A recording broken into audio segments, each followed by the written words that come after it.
Welcome to the Self-Service Generation podcast, where we explore how technology impacts, improves, and enables the customer experience that we all expect from businesses and organisations that we engage or work with. Don't worry, we only keep it to 20 minutes, so hopefully you'll find it interesting. Thanks very much.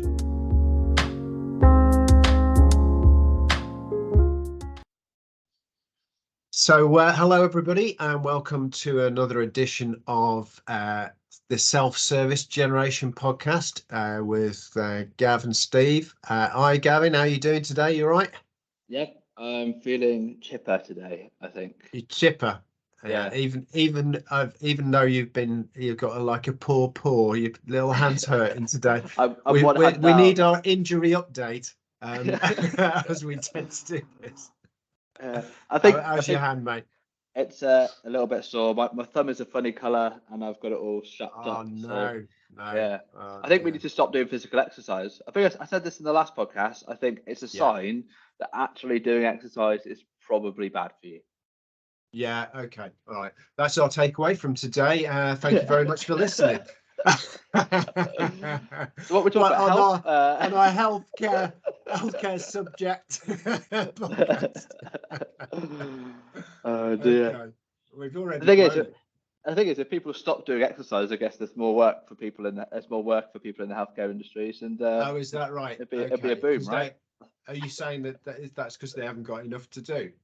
Well, this is true. Always overpressure. I'm not sure we're understanding the principle behind it. But anyway, okay. Well, it is our healthcare, self-service and healthcare podcast today. So appropriately, Gavin's there with his handle strapped up because he was playing five-a-side football. But never mind. Yeah. Dear, what can you do? So I suppose really we want to talk about some use cases, some real stuff that we've done, and some stats which are quite glaringly, amazing stats that we've got around how much impact certain parts of the self-service journey can do. How much you can impact a business, organization, or whatever. So that's kind of where we started. But I know that you've been working with WPA on their app side, and tell us a bit more about that, Gav. Yeah, so we're on version 2. As with anything kind of launching these kind of app products to customers, you're always looking at kind of what you can start and what you can launch with, and then how you build on those and build and improve those experiences. There's some stats in the industry which is kind of quite daunting, that costs around 400 to 1,300 to cost to acquire a new customer in the insurance sector. So it's quite a big cost per acquisition point, and we're trying to look at how we can really drive engagement and drive customer retention within that industry. And we're seeing some really good case studies. I've seen some really good examples in the industry. So what we've been doing with WPA is trying to make it so much easier for customers to engage with them as an organization.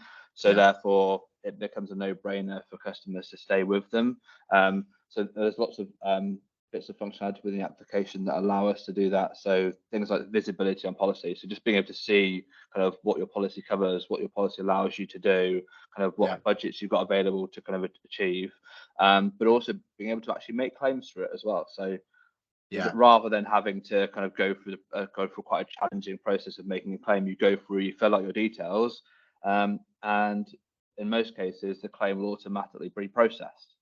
So it's a massive time saver, both from an individual point of view. You can kind of get some clarity pretty quickly in regards to whether or not you're going to be able to get the support that you need, but from an organizational point of view, a massive reduction in regards to staff time having to manually process claims, whether that is kind of in the back office or whether that is on the phone.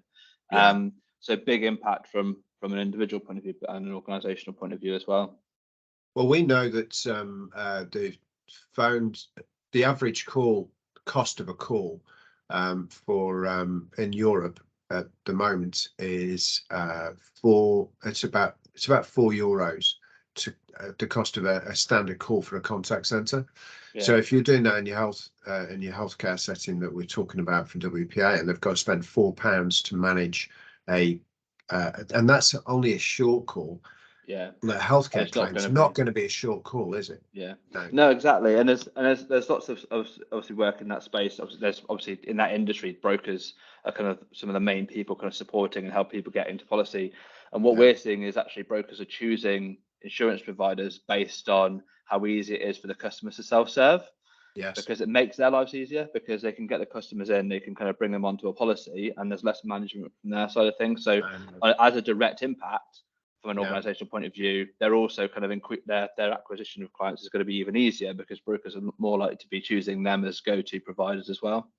Well, crucially in insurance, and we're obviously talking about healthcare insurance here, but any insurance, the impact to them is renewals. Like I said, acquisition's so high, they have to look at the renewals in that journey, because they're probably not going to make anything out of that customer in the first 2 years. Then they need to retain those customers. And if they haven't got a good journey, the brokers are working hard to get them. They're getting paid on renewal of that, on the lifetime of that customer. Yeah. So you want something that's reliable and it's going to be right, progressive. Treat that customer well. Well, that's it. Else they're all just going to go somewhere else. It's that simple. Yeah. And it's frequency of that brand connection as well. Like if you've got something on your device which you're able to keep going into and be able to and have a relationship with that brand. I think there's a stat floating around, just 60% of people who have insurance don't know who their insurance provider are. Which, if that's the situation, you can't imagine retention is great in from an industry point of view. So if you can improve that engagement, it's quite important. No, you've got no you've got no touch points with insurance. It's hard, isn't it? I mean, I've got car insurance, and I'd have to go and look it up to see who is the latest person that I'm insured with, because I haven't claimed it. Thankfully, I haven't had an accident. But it is that thing, isn't it? And then you suddenly go, what are your insurance details? And you go, I don't know. I need to go and look them up. But this is important. Hunt for the email, hunt for that email, or hunt for that paperwork, hunt for that paperwork, which you don't. Put car insurance in, and then you go through all the spam to sell you it, and then go, oh, that's it. There's my policy. That looks like the right year. But there are good ways. There are good ways to obviously to be able to manage calls with those sorts of brands. And I know you've been doing a lot of work specifically in voice, kind of in the healthcare sector. With a national, I think we would say national opticians. We're a bit secret squirrel on that one at the moment, because it's a really big business case for these guys, and we feel the impact is going to be huge. But there's a real problem with appointment ghosting. So people just not turning up to appointments at all. So the abandonment rate of appointments can be huge. And as a retailer, these opticians retailers, they have got an abandonment rate of nearly 20%, which is huge. Huge. The cost of time. Yeah. Well, if you multiply that across 600 branches, then the cost to them is absolutely massive.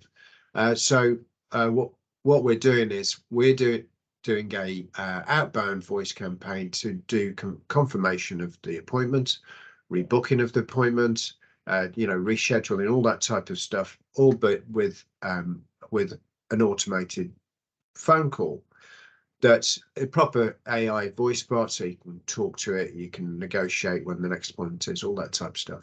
But the point is that what they've been trying to do to fill that gap is get the people in store to do that for their appointments for tomorrow. Because it needs to be the day before. So basically what we're looking at doing is the whole of all their appointments for the day before, we call them through the day. Anecdotally, the stores have just been calling them at the end of the day, like 4:30 or something, last job of the day, confirming what their appointments are for next day. And of course nobody's answering the phone because they're picking the kids up, or they're traveling home from work, or it's trying to finish up or something like that. So they just go, no, I'm not taking that. But of course, it doesn't matter when we call. We can call through at more appropriate times and try them again, and we can do all those things because it's just automated. So that's a problem. I guess a lot of people will be going, oh, but a lot of people are using SMS as a method for doing that. But I think with the challenge of that is it's kind of passive. It kind of comes in and disappears, and it's kind of dealt with in it's kind of there in an instant. You don't necessarily really recognise it, or you just kind of push it to one side. Whereas I guess what you're saying with the calls, actually, you can't really ignore it's an active interaction.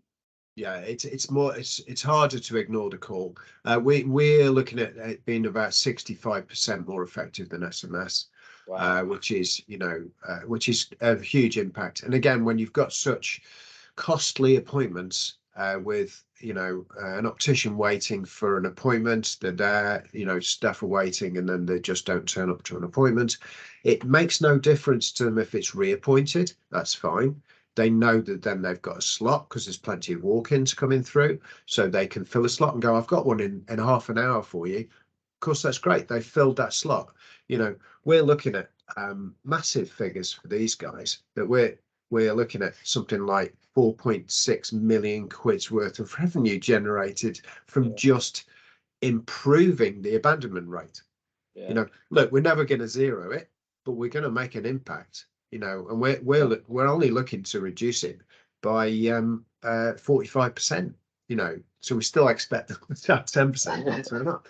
But that's the thing, isn't it? That's huge. There's that side factor that if they're expecting the people who are having to deal with the appointments to make the calls beforehand, that's them not then doing appointments during that time as well. So it's the time saving for them. That's the real the downstream benefit for that is huge. Because that was one of the big things that they were saying, that they are looking at then the store performance, because whilst they're on the phone and somebody's walked in, they can't serve that person because they are the same people. They're not going to just have somebody that reminds somebody about an appointment for tomorrow. They are members of staff on the floor, so that's they're tied up doing that.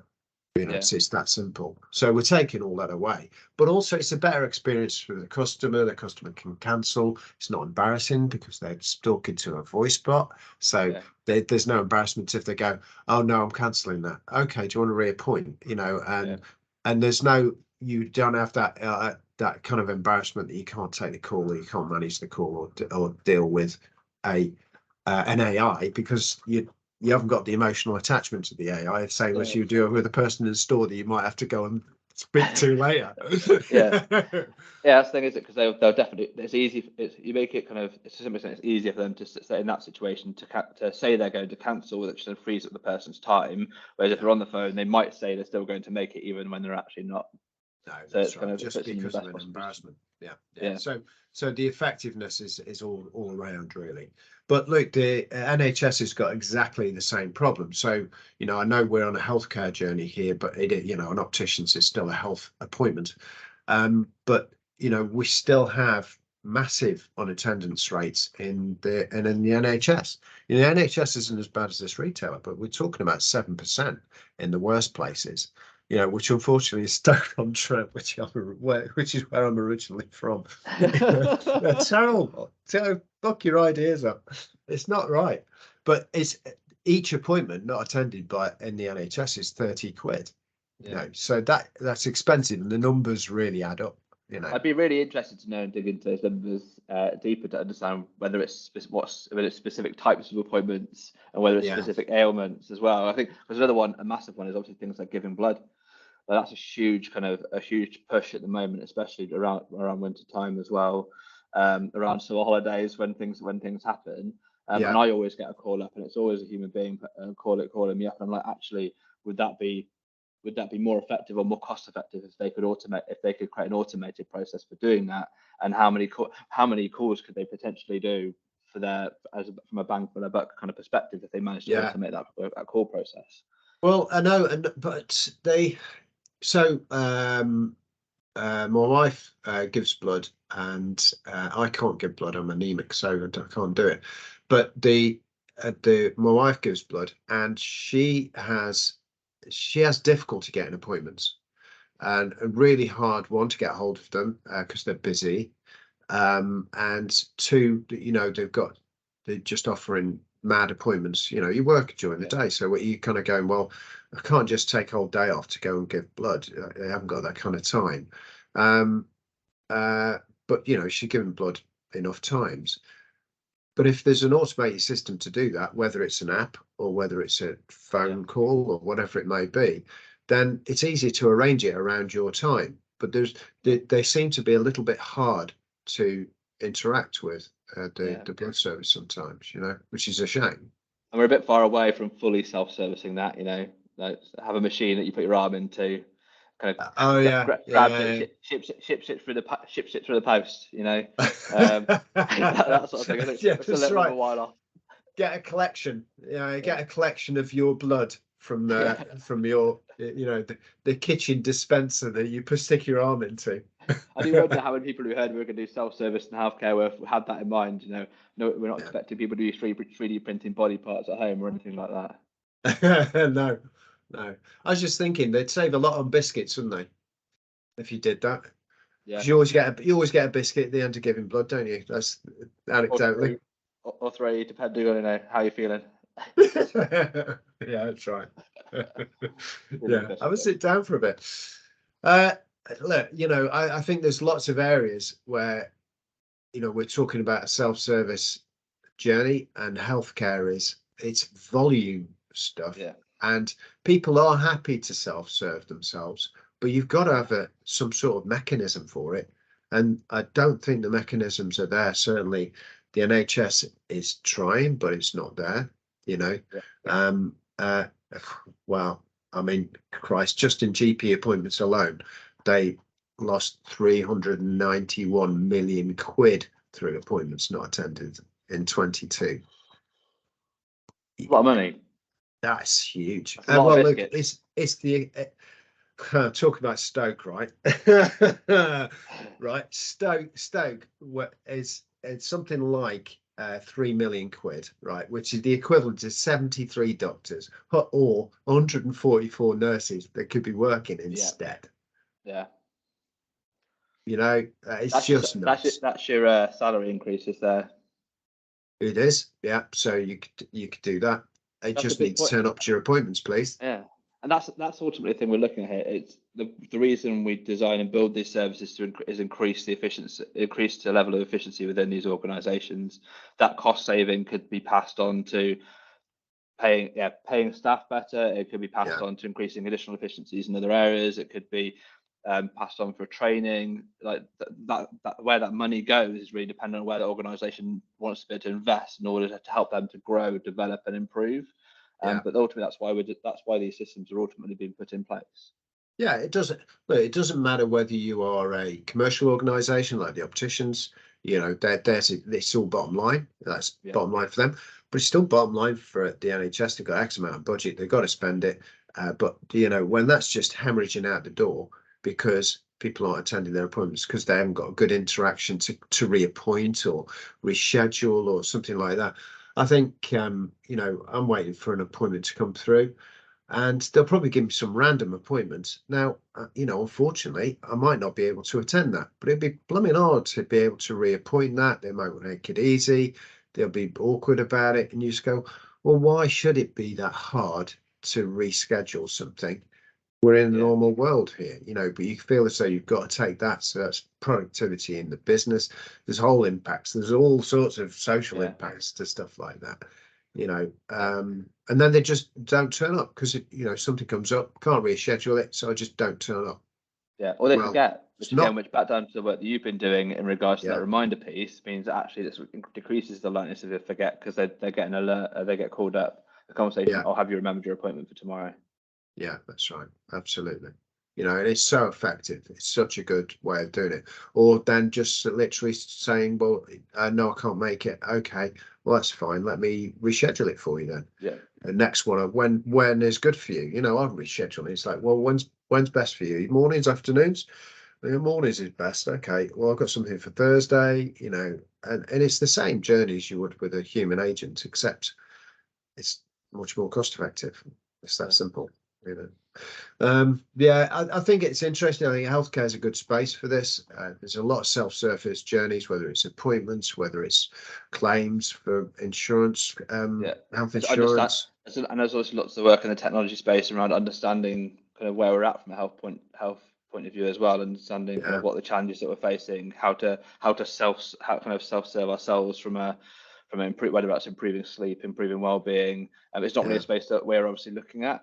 Or we've necessarily been looking at in this podcast, but there's definitely a space there in regards to there's opportunities there, I think, for organisations which are looking to engage with their audience in a slightly different way and kind of moving into those spaces. Well, there's loads of stuff like that. I mean, the apps story now that's just come out that NICE have approved the apps to be used as part of the mental health routine, so people can self-serve that part of it. You know, and there's obviously some controversy about that, but I still think it's an option for some people. And I was watching people being interviewed about it that were using this, or people that didn't want to use it, and it was giving them another route. So one person was saying, look, I prefer to do that. I don't really want to speak to a person. I'm in a bad place. I want to do that. The app is really helping me because I can do it when I want to, and I can, and it's very private to me, and all that type of stuff.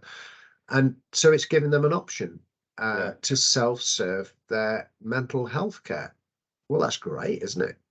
That's a really good idea. If you don't want to do that physical interaction, if you don't want to go and speak to somebody and you aren't ready yet to do that, or whatever it may be.